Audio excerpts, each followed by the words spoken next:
Hitler अपने बचपन में ही मर जाता और इतनी ज़्यादा लोगों की मौत नहीं होती अगर ये इंसान इसको नहीं बचाता तो। और ये पिक्चर देखिए, इसमें आपको ये लग रहा होगा कि ये बहुत ही खतरनाक ड्रैगन है, लेकिन मैं आपको बता दूं कि आप इस ड्रैगन को एक हाथ से ही मार दोगे। तो आज की इस वाली वीडियो में आप ऐसे ही मजेदार फैक्ट जानने वाले हैं, तो चलिए शुरू करते हैं। फैक्ट नंबर 1, बिच्छू अपनी माँ को कभी भी नहीं देख पाता है। ऐसा इसलिए होता है कि जब भी फीमेल बिच्छू बच्चों को जन्म देती है तो उसके जो बच्चे होते हैं वो उसी को ही खाने लगते हैं। उन्हें ये पता नहीं होता है कि हम अपनी माँ को ही खा रहे हैं। तो इसी वजह से बिच्छू कभी भी अपनी माँ को नहीं देख पाता है। फैक्ट नंबर 2, ये पिक्चर देखिए, ये एक चींटी है जिसे माइक्रोस्कोप में जूम कर दिया है और माइक्रोस्कोप में इसको इतना ज़्यादा जूम कर दिया है कि ये हमें ऐसा लग रहा है कि ये कोई ड्रैगन है जो काफ़ी साल पहले पाया जाता है, लेकिन ये असल में एक चींटी है जिसे हम अगर माइक्रोस्कोप में देखेंगे ना तो वो हमें इतनी ही खतरनाक दिखेगी।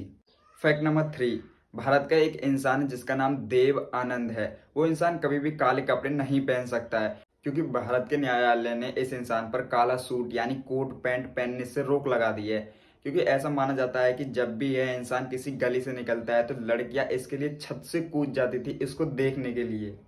फैक्ट नंबर 4, जिस इंसान ने ये बताया कि बीमारी से बचने के लिए साबुन से हाथ धोना बहुत ही जरूरी है, उस इंसान को लोगों ने पागल खाने भेज दिया। ऑस्ट्रेलिया का एक डॉक्टर जिसका नाम इग्राज सेमिलिप्स है, उन्होंने बताया कि अगर हमें बीमारी से बचना है तो हमें साबुन से हाथ धोना पड़ेगा। और इग्राज सेमिलिप्स जिसको भी ये बात बता दे कि अगर हमें बीमारी से बचना है तो हमें साबुन से हाथ धोना पड़ेगा, तो वो लोग इनकी बात को नहीं मानते थे। और जब लोग इनकी बात को नहीं मानते थे तो ये काफ़ी ज़्यादा उदास होने लगे और लोग इनको पागल समझने लगे। यहाँ तक कि इनको इतना ज़्यादा पागल समझ लिया था कि इन्हें पागल खाने भी भेज दिया। और उस पागल खाने में भी ये ऐसी बात बताने लगे कि हमें अगर बीमारी से बचना है तो साबुन से हाथ धोना पड़ेगा। फैक्ट नंबर 5, हिटलर जब 4 साल का था तो वो डूबकर मर रहा था, लेकिन एक पादरी आया और उसने उसकी जान बचा ली।